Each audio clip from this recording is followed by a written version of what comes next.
আজ বর্ধমান গিয়ে এইরকম একটা মলের ভেতরে যে এত সুন্দর সুন্দর ব্লেজার দেখতে পাবো সেটা আমরা কখনো ভাবতেও পারিনি। চলো ব্যাপারটা তোমাদেরকে প্রথম থেকেই বলি। গাইস, আজ একটু বেলা হতে আমি রেডি হয়ে বাড়ি থেকে বেরিয়ে পড়ি আর চলে আসি বাস স্ট্যান্ডে। তো তারপর বাস স্ট্যান্ডে একটা বাস ধরে আমি চলে আসি বর্ধমান। তো বর্ধমানে এসে আমি সবার প্রথম দেখতে পাই একটা আখের রসের ঠেলা, যেখানে আখের রস বিক্রি করছিল একটা মাসি। তাই মাসির কাছ থেকে আমি নিয়ে নিই 1 গ্লাস আখের রস। তো আখের রস খেয়ে আমি চলে যাই এই মলের ভেতরে।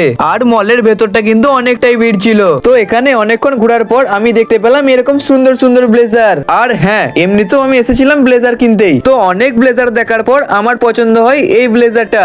আর এই ব্লেজারটা কেমন দেখতে লাগছে তোমরাই কমেন্টে বলো। আর হ্যাঁ, এখানে কিন্তু আমি একা আসিনি, এসেছিল আমাদের পরিবারের সকলে মিলেই। তো তারপর ব্লেজারটা প্যাক করে আমরা সবাই মিলে মল থেকে বেরিয়ে পড়ি। তো মল থেকে বেরিয়ে আমি চলে আসি একটা বিরিয়ানির দোকানে। তাই এখান থেকেই সবাই মিলে হাফ প্লেট করে বিরিয়ানি অর্ডার দিয়ে দিই। তো তারপর বিরিয়ানি খাওয়া শেষ করে আমরা চলে আসি বাস ধরতে।